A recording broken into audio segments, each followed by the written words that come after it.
고린도전서 1장 18절에서 25절까지 말씀입니다. 같이 한번 읽도록 하겠습니다. 십자가의 도가 멸망하는 자들에게는 미련한 것이요 구원을 받는 우리에게는 하나님의 능력이라. 기록된 바 내가 지혜 있는 자들의 지혜를 멸하고 총명한 자들의 총명을 폐하리라 하였으니 지혜 있는 자가 어디 있느냐, 선비가 어디 있느냐, 이 세대의 변론가가 어디 있느냐, 하나님께서 이 세상의 지혜를 미련하게 하신 것이 아니냐. 하나님의 지혜에 있어서는 이 세상이 자기 지혜로 하나님을 알지 못하므로 하나님께서 전도에 미련한 것으로 믿는 자들을 구원하시기를 기뻐하셨도다.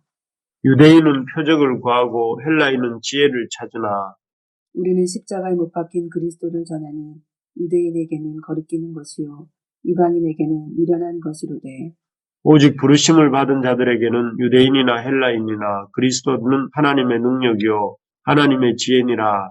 하나님이 어리석으니 사람보다 지혜롭고 하나님이 약하시니 사람보다 강하니라. 아멘. 하나님의 지혜 십자가 이런 제목으로 말씀을 잠깐 나누겠습니다. 사회생활을 잘 하려면 줄을 잘 서야 한다 하는 말이 있습니다. 꼭 그런 것은 아니지만 힘 있는 사람 편에 서야 사회생활을 편하게 잘 할 수 있다 이렇게 생각하는 사람들이 하는 말이지요. 정말 이 말을 문자 그대로 믿고 줄을 잘 서야 된다는 그 말을 믿고 또 힘 있는 사람 줄을 타려고 애쓰는 사람들이 예나 지금이나 많은 것 같습니다. 어제부터 보고 있는 고린도 교회 교인들도 그런 모습이었습니다. 그래서 고린도 교회 안에서는 자신들이 힘이 있다고 생각하는 사람들에게 자신이 속겠다고 하면서 바울파니, 아볼로파니, 베드로파니 하면서 파당을 짓고 있었습니다. 바울은 고린도 교회를 개척했고 또 베드로는 예수님의 12제자 중 수제자였고 또 아볼로는 바울 이후에 고린도 교회에서 성경 선생을 한 사람이죠. 그러니까 그런 사람들이 힘이 있을 것 같으니까 그 힘 있는 사람으로 생각해서 이렇게 바울파, 아볼로파, 베드로파, 그리스도파 뭐 이렇게 정하면서 힘 있는 사람들에게 줄을 서려고 하는 고린도 교인들의 모습이 아닌가 합니다. 참으로 이런 모습들은 무늬만 이렇게 겉으로 드러나는 모습만 교인이지 실제 삶은 세상 사람과는 하나도 다르지 않는 줄 있는 사람에게 줄을 대어서 힘 있는 사람에게 줄을 대어서 이렇게 살아가려고 하는 그런 세상 사람들과의 모습과 다를 바 없는 모습들인 것입니다. 이렇게 세상의 지혜를 따라서 교회 안에서도 파당을 짓고 또 세상 사람들과 똑같이 살아가려는 고린도 교인들에게 바울은 세상 지혜가 아니라 하나님의 지혜에 대해서 가르쳐줍니다. 바울이 고린도 교인들에게 가르쳐주는 하나님의 지혜가 무엇입니까? 우리 18절을 같이 한번 읽어보겠습니다. 18절입니다. 시작.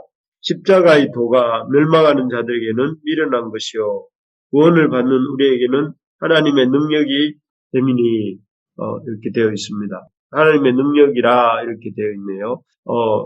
여기에 보면 바울이 하나님의 지혜, 그런 세상 지혜가 아니라 하나님의 지혜에 대해서 이렇게 말을 하고 있는데, 바울이 말하는 하나님의 지혜, 힘 있는 사람에게 줄대는 세상 지혜가 아니라, 하나님의 지혜는 무엇인가 하면요, 먼저는, 이렇게 십자가가 하나님의 지혜라고 이렇게 방금 말씀드렸는데, 이 십자가가 어떤 점에서 하나님의 지혜가 되는가 하는 것들을 살펴보면, 십자가가 세상과 다른 하나님의 지혜인 이유는 이 세상은 결코 자기의 죽을 길로 가지 않습니다. 그런데 하나님의 지혜이신 예수님은 십자가를 지으시고 죽음의 길을 가시기 때문에 세상 지혜와는 다른 하나님의 지혜다 하는 것이죠. 세상 사람들은 스스로 자기 죽을 길 또는 십자가의 길로 가지 않습니다. 할 수만 있으면 사람들은 살려고 하죠. 그래서 배고파 죽겠네, 힘들어 죽겠네 이렇게 말하면서도 실제로는 배고파 죽겠다 이런 것이 아니라 뭐라도 먹고 살아야 되겠다, 먹을 게 없을까 하는 이런 마음이 그런 죽겠다 하는 말 속에 들어 있습니다.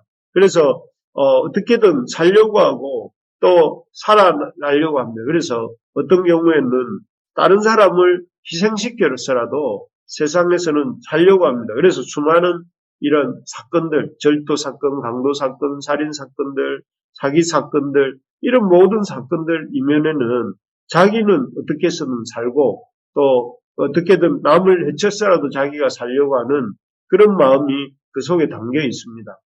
이런 관점에서 보면 세상 지혜는 자기가 죽지 않는 것이에요. 자기가 사는 것입니다. 그런데 이 십자가는 어떻습니까? 십자가는 다른 사람을 죽게 하는 것이 아니라 자기가 죽으시는 것이겠죠. 그래서 예수님의 십자가는 그런 점에서 땅의 지혜가 아니라 하나님의 지혜라는 것입니다. 사실 누군가를 죽게 한다 하기보다는 자기를 죽임으로 자기도 살고 남도 살리는 그런 길이죠. 그래서 예수님이 요한복음 12장 24절에서 하나님의 미랄에 대해서 말씀하지 않습니까? 하나님의 밀이 땅에 떨어져 죽음으로 참 죽는 것 같지만 오히려 많은 열매를 맺는 것처럼 이 십자가도 우리에게 자기를 내어주심으로 자기는 죽으시는 것 같지만 많은 생명을 살리고 또 자기도 살게 되는 그런 세상에 속하지 않은 하나님의 지혜를 보여준다 하는 점에서 이 십자가는 세상의 지혜가 아니라 하나님의 지혜인 것입니다. 그렇습니다. 우리가 이 세상을 살아갈 때에 이렇게 힘 있는 자에게 줄을 대는 것이 아니라 오히려 어떻게 해서든 남을 짓밟고서라도 살려고 할 것이 아니라 오히려 내가 죽고 내가 죽음으로써 이렇게 예수님의 십자가가 부활의 십자가가 생명에 살리는 길이 된 것처럼 우리도 그렇게 살아날 수 있는 우리가 될 수 있기를 간절히 소망합니다. 그래서 이러한 십자가를 통해 보여주신 하나님의 지혜를 우리가 배울 수 있기를 소망합니다. 두 번째로 보면 이 십자가가 하나님의 지혜인 이유, 땅의 지혜가 아니라 하나님의 지혜인 이유는 십자가 다음에 부활이 있기 때문에 그렇습니다. 이 땅에 속한 사람의 지혜는 어디까지가 한계이냐면 죽음이 한계입니다. 그래서 세상 지혜로 열심히 살지만 죽으면 끝이 나죠. 그래서 관계도 끝이 나고 죽으면 사랑도 끝나고 채권이나 채무도 끝나고 또 이렇게 직장도 끝나고 이렇게 인간의 존재는 끝이 납니다. 그래서 이 세상 지혜도 거기까지입니다. 그런데 예수님의 그 십자가를 통해 보여주신 하늘의 지혜는 어떻습니까? 죽음으로 끝나지 않죠. 죽음 다음에 무엇이 있었습니까? 새로운 부활이 있었고 생명의 부활이 있었고 또 부활한 지 40일 후에는 또 승천하시는 그래서 이 부활과 승천을 통해서 이 예수님의 어떤 이 세상 지혜는 어떤 죽음으로 끝이 나지만 죽음을 넘어서는 하나님의 지혜의 모습을 우리에게 보여주십니다. 그래서 예수님께서도 이 부활하신 이후에 더 많은 활동을 하시지 않습니까? 제자들을 만나시고 또 제자들에게 당신의 모습을 보여주실 뿐만 아니라 40일 동안 하나님 나라의 일도 말씀해 주시고 그 이후에는 또 성령을 승천하시고 성령을 부어주시고 또 이를 통해서 우리가 지금도 함께 하시는 그래서 부활 이후에 이 어떤 부활 생명에 대해서 영광스러운 부활 생명에 대해서 십자가는 우리에게 가르쳐 줍니다. 그래서 참 우리가 기억해야 될 것이 이 십자가를 통해서 하나님이 보여주시는 지혜가 무엇이냐면 죽음이 끝이 아니라는 것이죠.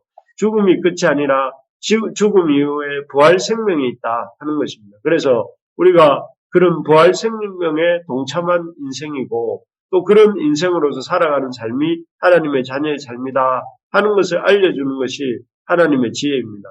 그래서 우리가 이 땅이 전부인 사람처럼 살 것이 아니라 이 땅에서 이 모든 것이 결정지어지는 사람처럼 살 것이 아니라 이 어떤 우리의 삶이 이 땅 이후에 영광스러운 부활 생명이 있고 또 그 부활 생명에 우리가 참여한 자로서 이렇게 예수님이 말씀하신 것처럼 죽어도 살겠고 나를 믿는 자는 죽어도 살겠고 살아서 나를 믿는 자는 영원히 죽지 않는다 하셨던 그 말씀을 붙들고 살아가는 우리가 될 수 있어야 되겠습니다. 그래서 좀 이렇게 부활 생명을 가진 자답게 다른 사람들에게 좀 베풀면서 또 그러한 생명을 소식을 전하면서 그렇게 살아가는 우리 모두가 되기를 주님의 이름으로 축복합니다.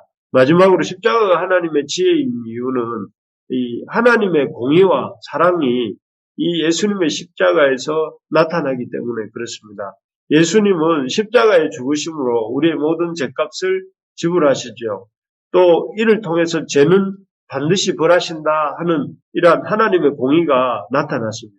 그러나 동시에 그 십자가에서 우리를 죽기까지 사랑하시는 그런 하나님, 그래서 자신을 희생제물로 삼으시기까지 하시는 하나님의 사랑이 나타납니다. 그래서 이 십자가에서는 하나님의 공의와 하나님의 사랑이 동시에 이렇게 나타나는 것을 보게 됩니다.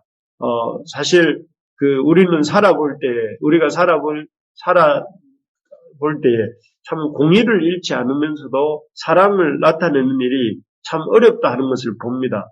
좀 이렇게 사랑을 너무 베풀다 보면 공의가 없어지고 또 공의를 이렇게 추구하다 보면 너무 메마를 때가 사랑도 없고 메마를 때가 있습니다. 그런데 이 참 조화될 수 없을 것 같은 공의와 사랑이 이렇게 조화되고 나타나는 것이 어디냐면은 바로 예수님의 십자가다 하는 것이죠. 그래서 우리가 이 예수님의 십자가를 통해서 죄를 심판하신 하나님의 공의와 동시에 우리를 목숨까지라도 바쳐서 우리를 사랑하시는 주님의 사랑을 이렇게 동시에 볼 수 있다는 것은 이것은 바로 이 세상에서 볼 수 없는 하나님의 지혜다 하는 것이죠. 그래서 참 이 예수님의 그 십자가를 통해서 하나님은 당신의 공의와 또 당신의 이런 사랑을 한꺼번에 보여주신 것처럼 이 예수님의 십자가를 통해서 우리에게 주시는 메시지가 우리가 죄인인 동시에 우리를 죄인인 동시에 어렵다 하시고 또 어렵다 하는 동시에 영광스럽게 하시고 또 그렇게 우리를 성화시켜 가시는 하나님의 그 구원의 놀라운 역사가 이 예수님의 십자가 속에서 드러난다 하는 것을 보게 됩니다. 그래서 우리가 십자가를 볼 때마다 우리 죄인인 우리를 어렵다 하신 또 그 하나님의 공의와 사랑을 볼 뿐만 아니라 동시에 우리를 어렵다 하신 그분께서 우리를 영화롭게 하시고 또 우리를 그분의 영광스러운 생명에 또 이렇게 참여케 하실 그 주님의 놀라운 구원의 이 역사를 이렇게 바라보고 또 기대할 수 있어야 되겠습니다. 말씀을 맺겠습니다. 이 예수님 세상의 지혜는 이렇게 힘 있는 자에게 줄을 잘 써야 된다 이렇게 합니다. 그러나 하나님의 지혜는 힘 있는 자에게 줄을 잘 써라 하는 것이 아닙니다. 하나님의 지혜는 예수님의 십자가를 잘 붙드는 것입니다. 십자가를 통해서 우리에게 주신 그 하나님의 지혜가 무엇입니까? 십자가를 통해서 오히려 죽는 것 같지만 살아나는, 오히려 죽는 길이 사는 길이다 하는 것을 보여주시고 또 끝나는 것 같지만 새롭게 시작하시는, 죽음이 끝인 것 같지만 부활을 통해서 우리에게 영원한 영광이 있다는 것을 보여주시고 또 이렇게 우리가 부족하지만 그 십자가에서 사랑과 공의와 동시에 나타난 것처럼 우리를 이렇게 완전하게 하시고 어렵다 하시고 우리를 완전하게 하실 그 주님의 역사를 우리가 경험할 수 있어야 되겠습니다. 그렇습니다. 십자가는 오히려 죽는 것 같지만 사는 길이요. 십자가는 끝나는 것 같지만 새로운 시작이 있다는 것을 보여주시고 또 부족하지만 십자가는 우리를 완전케 하시는 하나님의 능력이 있다는 것을 우리가 깨닫게 해 주신다는 것입니다. 이 십자가를 우리도 이 바울의 고백처럼 하나님의 지혜인 줄 알고 붙들고 살아가는 오늘 하루가 되기를 간절히 소망합니다.